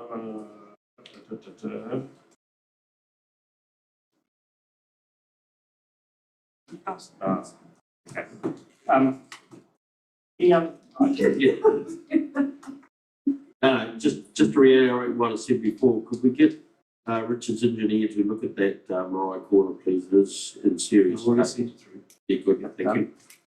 Following up from last month's meeting, which I have to say was hideous to follow, and I guess Barry's in a similar position, he's got his hand up by the way. Are we going to get that feedback around budgets for this building and ongoing work that might be required? Because I know that we requested that last month, but maybe you didn't get my request because of my interview. No, it's an excellent. June. Yeah. We've had an email response, have we? Yeah. June. I have to wait till June. You know? And my other thing was around the rubbish. So I've had some feedback, and I know that Joni's had some feedback around the rubbish around Dix Reserve here, that we had a rubbish bin removed when we did our construction, and that there is litter everywhere around here. I mean, that our contractor, I thought, was going to look at how often they were collecting it and at what time. The eyesight has certainly got challenges with rubbish. So I was told the service request had been put through, but the response from community is there hasn't been a positive response to my request. Councillor Dowler, how dare they, Councillor? Rude people. Yeah, sorry, it's a different subject. I don't know whether I can talk about it now or whatever. Yeah, go for it. Last Thursday night, I crashed into Grant Heaney at the MPD when I was filling up the fuel. They tell me he's resigned as a policeman. He's now a forklift driver at Ingles Fruit. He won't be back. He said, after 33 years, I've had enough. So I don't know whether anybody else has heard that, but he told me straight to my face. You know, he told me. Is He that told me, well? he told me before he resigned, we was on holiday in Arrowtown. Okay. He just told me, has he officially resigned, but he's not going back. He's got a shitload of leave and yeah. No, not going back. Anything else? And then we'll go back to the past week we've done the roundabout part. There's only 2 people on there. Nick was an absolute transformation, which was awesome. There's been other conversations. I don't know if councillors are aware of the conversations about notice to fix. Has there been any papers or any inkling that there's some news coming to you about notice to fix? So maybe this is just a heads up and not something to minute. I believe you're getting a paper in the next couple of weeks to do away with notice to fix infringements, which is a big process in the terms of enforcement. So Dennis is in the process of writing a paper.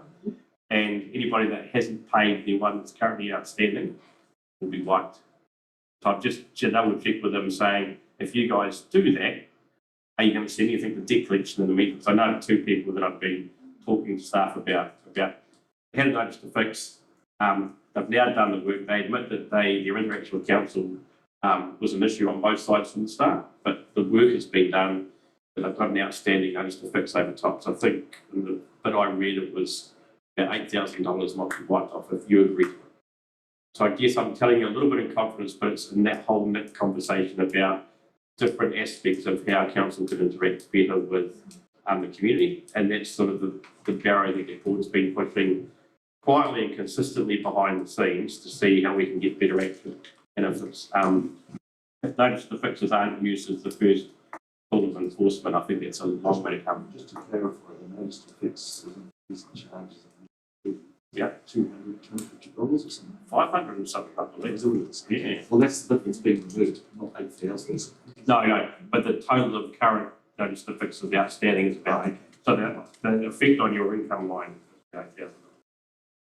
But so I hope that comes your way. You'll look, 1, surprised, and 2, think this is a bloody good idea. How much do you owe? None. None. Have you paid those? Councillor Dowler, I never got one. I said, don't you dare send me I assume you were barely, not very good audible coming through from you then, Brent, but were you talking about notice to fix regarding swimming pools? Notice to fixes, yes, regarding a lot of things. Okay. Yeah, I just can say my other brother-in-law got a notice to fix on his swimming pool, and he had to ring up and he just says, you've got to give me an extension, otherwise you fly overseas and get the bits I need. Yeah. So I understand that he got another month, and he did get the bits to be able to sort out what he needed to do. Yeah. But as you said, I can't fix the damn thing if I can't get the bits. Yeah. So, you know, it's a lever that we have to use to get things done. Yeah. But there has to be a little bit of flexibility, which he was showing to help out. I don't think it's first lever, yeah. Councillor Water. I just wonder, Mr. Chair, whether you should share our Nick shared in public forum for the councillors who were not here. Because you made that comment. Yes, sorry. They're probably sitting there quite naive or vague or not understanding where you're coming from. Firstly, Barry, Nick extended an apology to you in terms of the way that he's responded to you. How he's possibly offended you and now offside, but so he apologised publicly. He was very restrained. He spoke passionately, but with politeness and dignity. So it was a total different. We call him Nick now, not Mr. Hughes, but I like him Nick.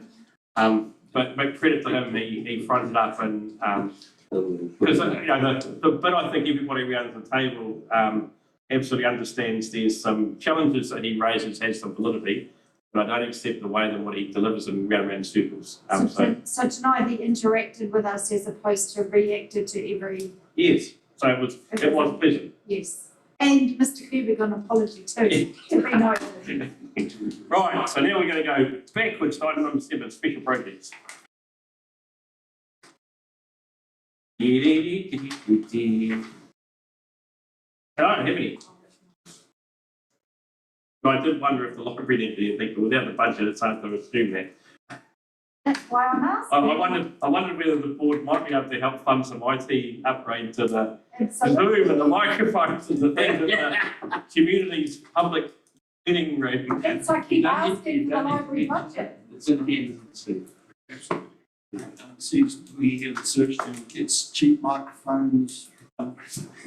Get off with, I think it's where they got it from. It's not as easy as it sounds. Technology because of the room. So special projects, Councillor Overby sent on this through. I have a list, sorry, I didn't see it through.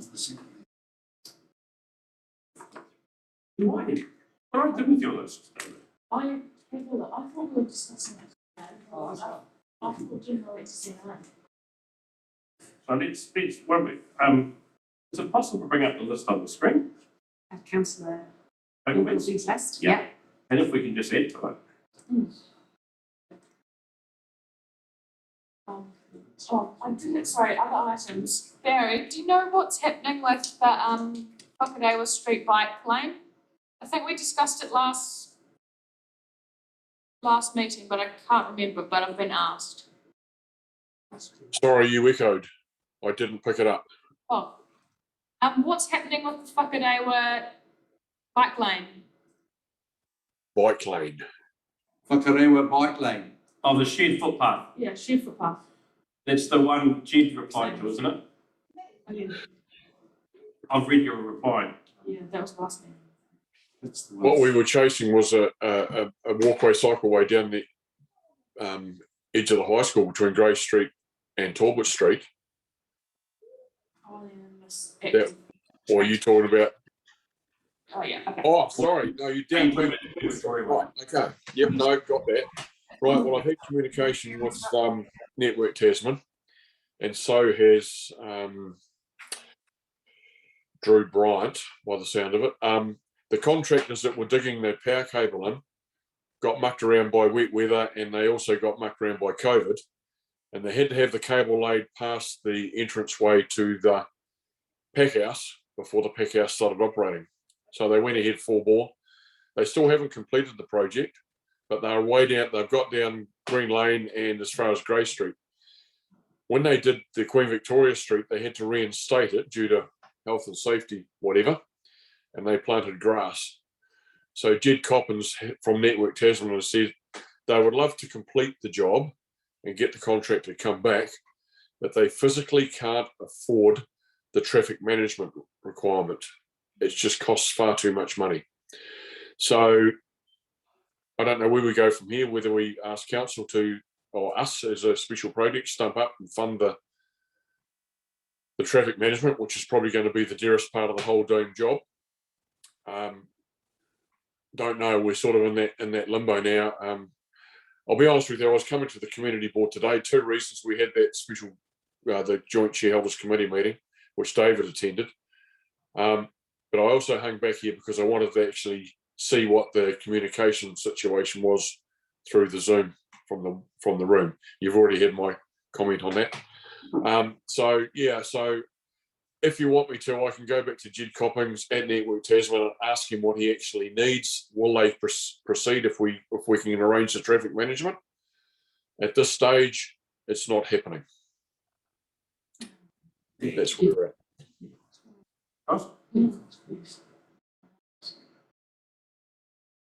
Mr. Chairman, I think we should go back to them because it's really important we get that done. There's a lot of people down there. Sounds like a yes, Barry. I can't remember whether I sent you guys the email or not, but I did know I sent it through to Jamie. I don't know whether I sent it through to you, Richard, but Jed Coppins said he actually viewed a young girl getting clipped by a truck and trailer unit going down Queen Victoria Street. And he's really concerned that they can't finish the job. Yeah. So yes, I will go back to Jed and I will come back to you guys in the very near future about a way forward if it can happen. I don't know whether the girl was hurt, but he said she was clipped on her bike. It's quite important. Okay, we'll go to Councillor Ogilvy's lifted and Bradford, So one's going to be the Queen Victoria Street shared pathway.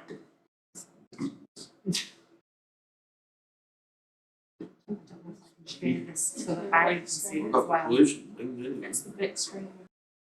Yeah. It's just showing the whole screen. While you're waiting for that, I've got a response from Jamie on the ceiling of Queen Victoria Street. Yep. Thanks, Richard. To a large extent, patchwork is our reality and may be a hard pill to swallow. Quality of any working week is a different issue, and we will request a review of quality assurance records from that site. The issue of Park Queen Street is recorded in RAM as a priority 4, which is the highest priority below emergency. The team are focusing on priority 4s at the moment, although our payment maintenance budget is already 300k overspent this year. Although, we're only talking 33 days, all right? 7 days with the new budget. I've emailed just to Barry. Yeah, I think pretty quick response. Oh, yes, yeah. They'll get a few levers. Yeah, to help.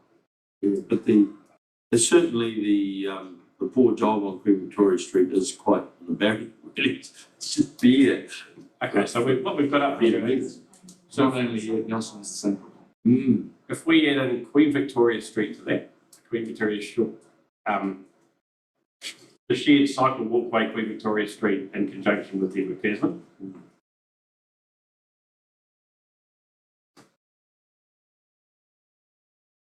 Others.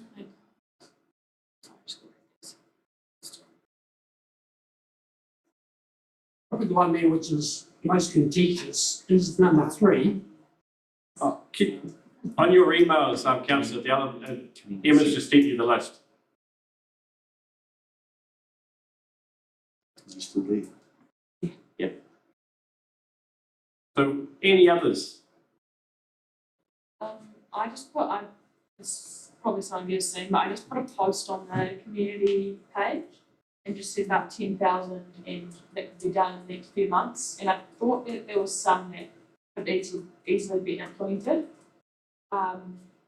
So I just want to check down though, would that be part of that 2,500 that you're talking about? It could be, that's very specific. Yeah. We can make it more general. You talk about number 4. Yes. Just One was recycling facilities in Maraho, similar to Kaiteri. So we only had this summer. It was the summer, yes. Temporary. So the recycling got increased, the collection. Oh no, she's that so sorry. got collected. Are you meaning She's asking statements? She's meaning stations similar to Kaiteri, having those like 4 boxes that you can put actual physical. It's a container type. Yeah, like containers. So it's like a public, not private. What we introduced this year at Maraho was basically we pick up every Tuesday or whatever day it is of the week, wasn't it? I think they had. But Renee's talking about a deposit zone area, a catchment So it's similar area. to like public, they're asking for recycling. I guess my Which steer they would won't be, be wanting outside their address. I guess my steer would be to just look at the number we give the association and let them do that, Yeah. rather than somebody coming to this board when they've got their own association. So we provide funding, they can decide what the priorities are. Could we merge them together then and? I think the 2.5 was over 3 years, wasn't it? Was it multi? We gave them 10,000 about 3 or 4 years ago. So this one here is 2.5 over multiple years, so it's like, For each for the next 3 years. yes, because it took them 3 years to spend the 10 and then we had to put them a bit. Okay, yeah, that's good. Well, yeah, I'm just reading ones that I thought would fit within the budget. A lot of younger people were talking about fencing around the playground, especially for younger kids. I don't know, and they said that they talked about Kaiteri fence, and I don't know the costing of that, but I just thought budget-wise, obviously we're upgrading Saltwater Barb's playground, that maybe we could allocate 10,000 towards funding there. and try and get that fixed. I don't know, that was probably the most popular thing that I was told by multiple young people, so young mums. Yeah, I don't know how you guys feel about that, but I mean, it was the most popular, so I would. Did they nominate that particular playground? They said that or decks here, but obviously it's a huge playground, so and there's a budget already for the saltwater baths, so I just thought that could fit in. But you, personally, if you look at the risk of playing kids running around down in saltwater baths and the traffic movements as opposed to decks, I would be questioning why you would choose saltwater baths, because decks you have numerous cars coming and going from that car park. The idea of what they explained to me was not the actual fact that there's cars, it was more that if there's a mum by herself with multiple kids running around, that if there's an enclosed space similar to what we talked about dog parks, that you can actually relax and. I can say it's called mothers group because my wife went to them and it's all about the mothers and they just let the kids do whatever they do. So that'll be that safety net again and we can yak in. I don't know. I think my son got a broken arm with mothers group and daughter got bitten by those kids. While they were doing mothers group. Fencing around a playground could be added as one of our things we go to community. I would also not dismiss the people that have said that, because obviously I don't have kids, but having great kids running around, I actually think that that's an important project. I'm not saying it's a silly idea, I'm just saying which particular part Yes, we target, and do we put that out to communities to decide which part would go as one of our special projects? Just because we've talked about fencing, and I know even just fencing the whole front of my house is going to cost about $10,000. If there was an existing budget, that I think that's the only way that it would actually be done. So, yeah. Yeah. I don't know if you'll how to write that one, but another one, someone asked a bike lane, I think it was 100 metres, a few hundred metres, to extend a bike lane and even just gravel of some form, from Riverside to Fleet Road. I actually have I was need to drive there, but I didn't have enough time, so I actually don't know what pricing that would be. Yeah, as long as you know, I think it's quite Just also about Thorpe Street as well. I think it's through to James. It fits into the inside. yeah, and that's why I hadn't checked either if that was, so I'm just, that's what I'm reading now. Another one, another really big one was toddler playground equipment. Are you able to edit Councillor Ogilvy's email and just add into that email? Is it possible? Can you edit that email? And just add the ones so we've got that one. I can also send these to Emma to add on. Yeah. Do you want me to just forward these to you? Oh, yeah, that'd be good. Yeah, thank you. I think we're going to have to talk to them anyway. Okay. And another one is, toddler playground equipment. So it's basically essentially a small version of what already exists on these playgrounds, and it's for younger kids to just climb over, and it can be even just like a little bridge, and it can be a big tunnel. Same. And I thought that it would be relatively cheap compared to other equipment pieces, because they can be standalone. From my memory, a swing set installed was 10K. So a small one might be 5K each. From memory, the time they did everything to get ground pepper installed. I do have, I can show you pictures, but it's like, it's, you know that bridge over there that's bridging the path in the gardens? It's literally that, but on the ground. Well, and it can be simple, like a small wooden tunnel or a plastic tunnel just on the ground. And obviously fixed. Or like a mound like this with little handholds. I'm sure you can buy them cheap. Not cheap, but I'm sure you can buy them out of the catalogue. We were pretty close to the ground, the little fellas. I just know council buy them from set suppliers Yeah. because of fit. Can I suggest that you catch up with Linda Wall and Carol in these discussions, because we have got plans maybe for Parkville District. Okay. And the budget's there, and I'm not sure what they're planning and what you're wanting to do. We just need some discussion for a line or two. That sound right? And that could, when you find, if it's a destination where there's a playground more suited for toddlers, and that's the fencing side as well, so. Yeah. So if it's Wildman Park. Yeah.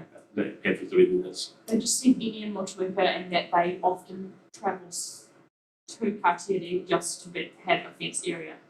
But I will talk to them, but the reason I brought it up here was mostly I received it today, but then if we had allocated funding, then it's probably more likely to actually happen. I suggest you have a discussion, see what's included, what's not, and what's not, you can bring back to the board here for special funding to get it up. Yeah, because I think this is now, these are the projects though that are going to be put out, and then we only have a few months to execute them for the next term, so. These were going to be the ones with that we could have a pretty hand on heart estimate of budget, and they were achievable to be able to be done rather than in dog parks. But in the when we last talked as well about what boundaries I guess we have on special projects, that was to contribute as well to projects that already exist. So I think that fits in that. Mr. Chairman, I'd agree with Jodie on her fencing bit, because having looked after grandchildren in all those places she's talked about, there's no doubt about it, the fenced park is so much nonsense. Because, man, they're quick. Especially when you're sitting having a coffee, eh? Well, yeah, just teach you go in a second. But I'd have to say, They're not quick, it's just the word slower. I was a bit neglectful period of time. Being grandfather as well. Any more of your list, Jane?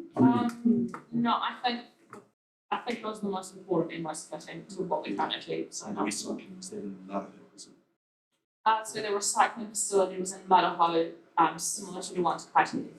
We could probably take it out though, because what I'm more keen to do is give Manahoe Association the money and let them decide. How much is the recycling centre though? That's One of those ones like criteria, you can buy a container and refit it and everything, so you probably look at 15 grand. Can we up it from that amount? I think it's about 18 grand. It's a lower portion of the ratepaying base in the wider region. I mean, this is going to go out for consultation, isn't it? So it can still be included. I'm just nervous, because I'd be nervous if the Manahoe Association said, I want the Motueka community to do this without coming from the Motueka community board. Because that's what they've got an elected association that represents their ratepayers. Because you guys know that, I'm not sure if it's flash for them to read about that in the Motueka community board. What they're going to do on one person's. Which isn't she on the it doesn't matter. Renee hasn't been there for a while, but yes, she is. Instead as well, it's from Renee Kelly. Instead, I will ask and talk, when I talk to Beryl and Lynn, I will talk to them that that's been requested. And that's, I'd say that's all that fits in within that. Okay, so if we go to the top of the list, the footpath, Ward Street, that's the one that the community's already come and talked to us about. And there's been some staff work on that already, so that's good. Actually, I was there a couple of days ago and we've just put in a new water main from that area, and the work which the contractors have done is almost exactly where the footpath would go. So everybody's out there through Ward Street and Massey Street, just have a look. It happened quite quickly if we put in the green line.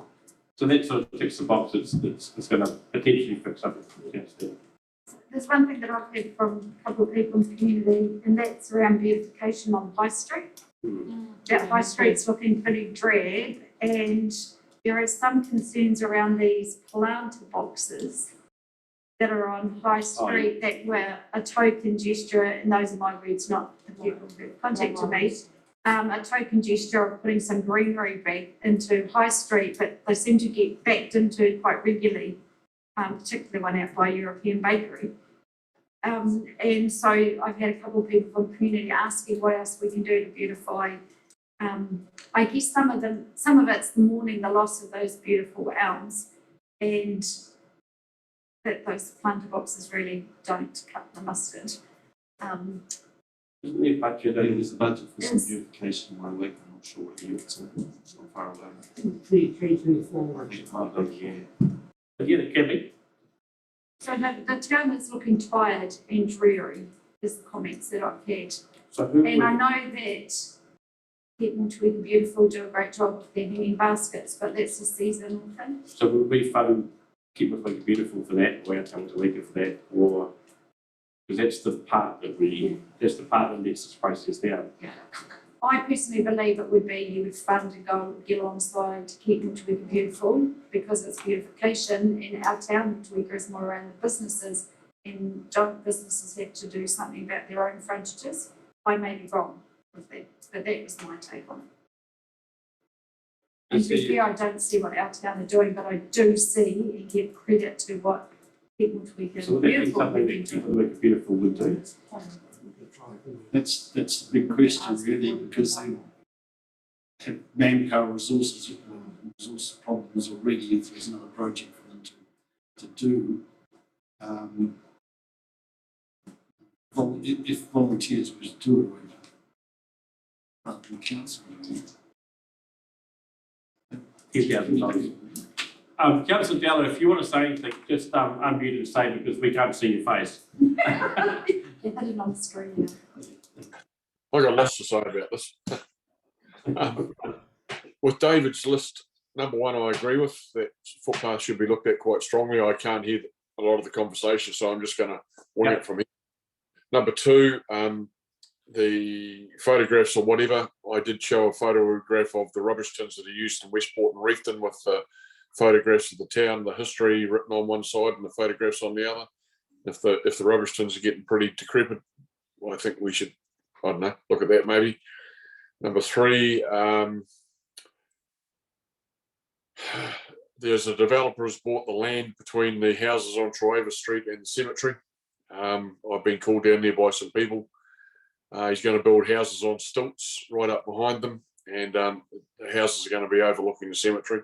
So I don't know whether that'll affect any cemetery plans. Don't know when the development's going to happen either, but the guy paid a lot of money for the land that was rural one. He's now gone for consent to build houses on it.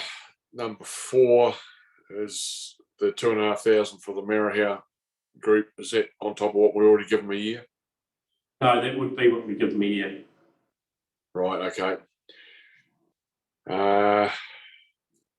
What else have we got?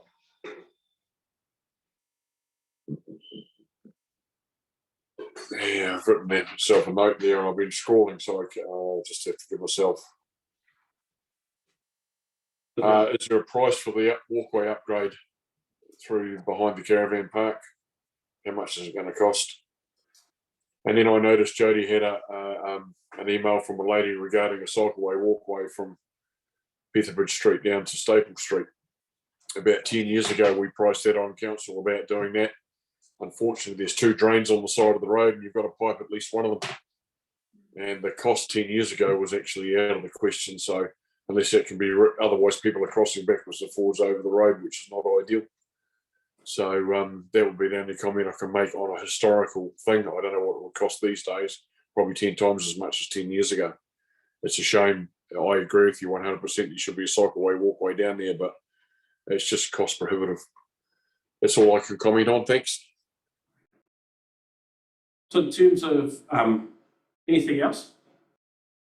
A few comments on mine and then to back up. Echo what Barry said. Number one, happy with. Number two, very happy with. I think we've found more than 4 or 5 of those if you have combined work with the other two organisations, if they can pitch in as well. $10,000, you could probably do at least 10 buildings that have been there for a long time and know the history about them.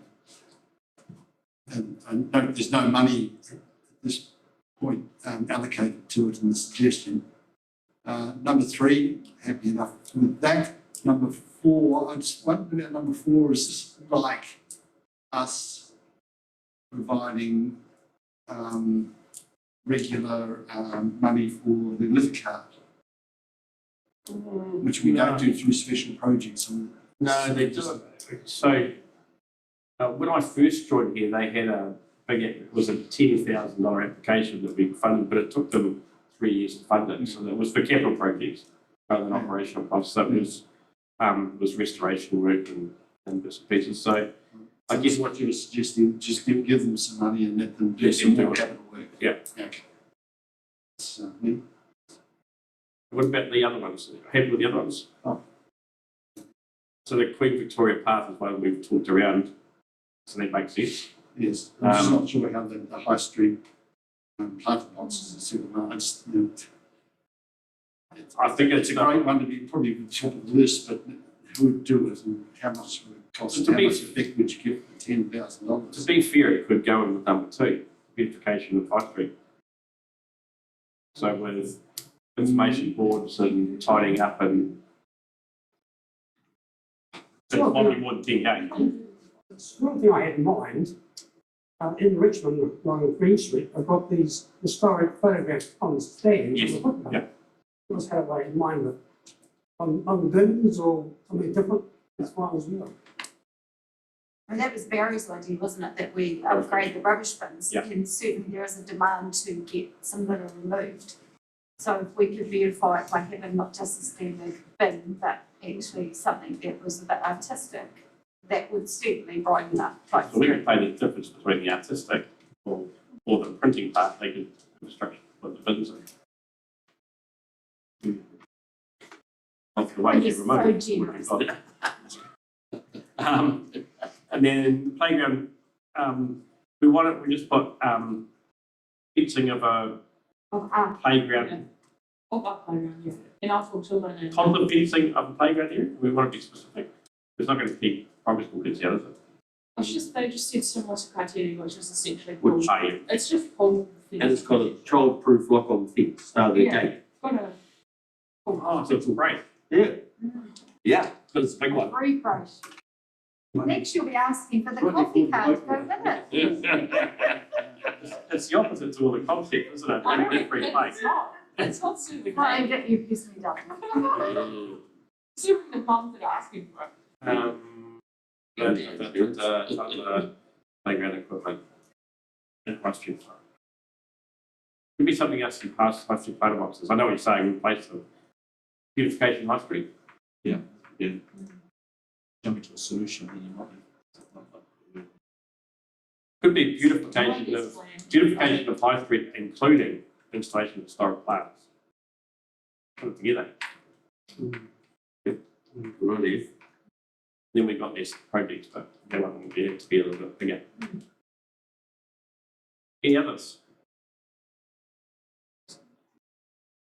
Because what you're going to want now is that written up in a spreadsheet with a little bit of information and go to the Guardian. If I can. And get a response. And get a response to this meeting, Emma, is that appropriate, June meeting? Can I just ask you a question? You have small children? Big children. Oh, children now, okay. Please. Actually, did have one small children once. Mums, I know. You guys did. My wife had loved a park like that where she'd just go and yak and lock the kids in the playground. Yeah, I'm not a school lady. And the husband as well. He's locked in the dark for getting back from back. Anything else? Another project, the fixing the asphalt around the High Memorial Hall. And it goes, but it's absolutely, well, it's got that deep and spreading. Is there anything that the memorial needs? The point that David just made. Yeah. That's really reasonably urgent. But is that a service request from our project? It's pretty, service request. Is it council or is it? No, it's ours. It's It's behind the Memorial Hall. Near the place. Circle right immediately behind. Sorry, just another one. Someone, and this might be a service request, someone was emailing me today about Nutamotu Hall. Is that's council or wasn't that? Council. Okay, that the kitchen needs replacing. I don't know if anyone has any contact with Nutamotu community, but It should be up to the Natamoti to, yeah. it's just down. When they travel service request in general, how do we?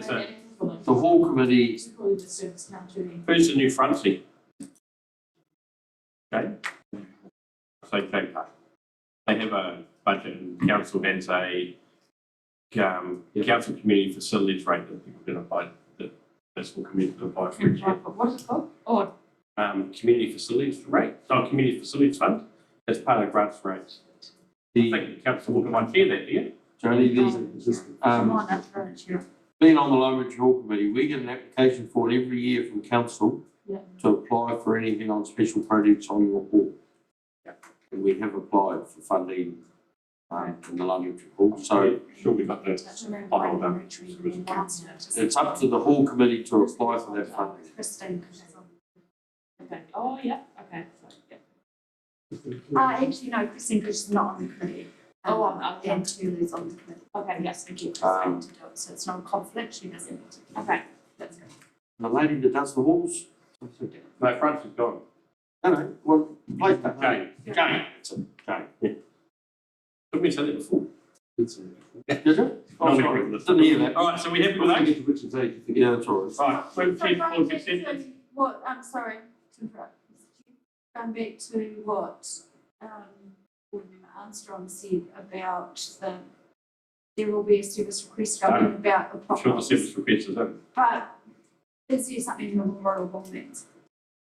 That's what this today is about. I don't know. I did ask if there was anything in there that's never said. I think the more of all service actually in pretty good condition. And again, if it's that medium capital stuff, they can go to the same fund. Okay. Can you walk to us some statement table? Now, these are like the wheels. These are better than mine. Right, We'll just see on this horrible. all those in favour, aye, thank you, we're moving on this.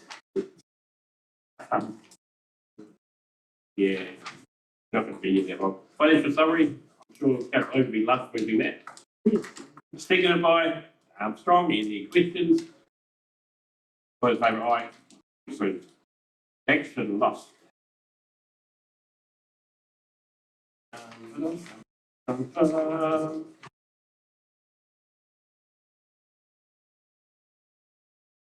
Well, we know that the skate park's waiting for funding. Yeah, do we know about you? Can we ask Lynn Richard, just is there an update on the application status? Send an email, ask her. Awesome. We're going to do that. Hey? And now, keep one funny. I'm trying to keep up with the agenda, Mr. Chairman. Supposed to give you a follow-up, rescope of footpath into Maple Street. That's what we just talked about. We just Oh, yes. park this and then give you the dollar sign. The one that Steve Elkington was talking about, was that on there? I don't think it was the other end, wasn't it? Yeah. Was it? It is, it's, Steve was talking about Old Wharf Road Yes. rather than Wharf Road. We didn't put that on the old special projects. It's confusing, doesn't it? So we didn't put that on the special projects. Right. We don't have any funding for it at the moment. But Steve is to be on something. My understanding from Steve's email is to expecting a contribution from the board. Oh, was he? Mm-hmm. I don't think I'm listening. Okay, that's an email. So that's just the Old Wharf Road from Motueka Street to Motueka. And Mr. Huey gave an update on the trade sale. Yes, Mike Fernandez said today that 17th of June, or whatever. But it's weird, so it might be the 18th or 19th, it might be the 15th. Gary, when you're talking to Jed, you ask him about cables, as there are plans for underground network through town. So I had this really good conversation with Jed last Saturday, and then went, sorry, Ryan, I've just called you Jed. I can ask him. He's only just installing the safety fence at the clock tower in the next 2 months since we've approved it. Right. Seven's request for overflow bins at ditch, we sort of touched on that. We said it's still a challenge. I haven't advised Mr. Hughes, but we can take it off because it works. If it's in terms of criteria, it looks like it's up to me. In terms of the level of correspondence that comes to Steve sent me an email. But I think we've got there. Yep. Yeah. For now. Oh, I don't know. Couldn't hear him. He's on Zoom before, but couldn't hear him. He has, so I've seen him here. So I think we might be okay. See the exit lift? Thank you, Laurel. All in favour, aye? Keep going. Right. Big project. This is the bit. That's still the playground. So remembering there's 10K of playground stuff still in here, which was the accessible piece of equipment. And the skate parks put in there. I guess the new board is going to have to decide how long does this sit there for.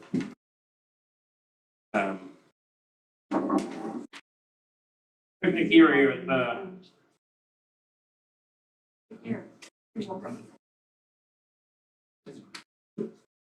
picnic area. Yeah, look, I haven't seen John. I drove past the other day. I from your parks. I couldn't stop. On your butt, boy. I should have been too. So Gary, So just for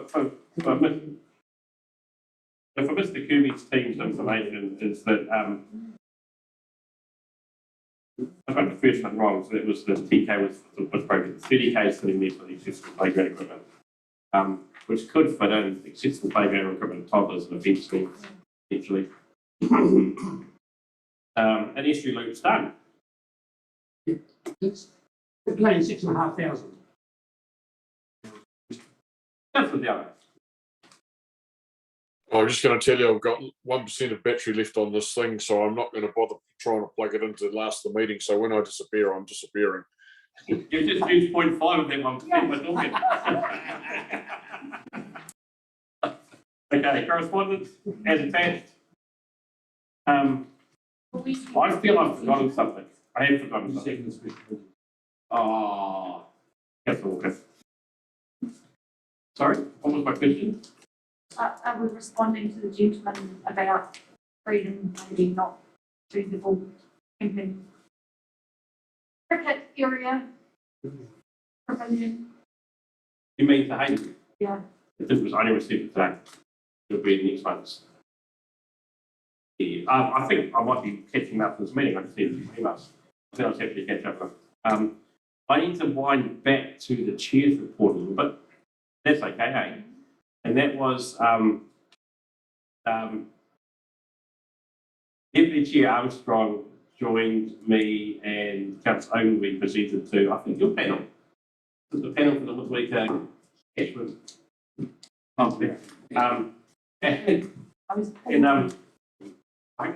couldn't have articulated it better than Councillor Ogilvie. Is that the frustration with the lack of detail and whether it was a plan or whether it was a strategy, was sort of the short length for that thing. So really interesting to see where that goes. But so on your behalf, we did zoom into that meeting and do that. Yeah. I think it's that. Anything else? Right. Oh, correspondence. Under we concept. Anything else? I'm going to close this, Tony. I don't know what I've got out right now, sorry. So. Nice time to relax, stop and reflect. Oh, we closed. There you go. Did he hang out or did he go? No.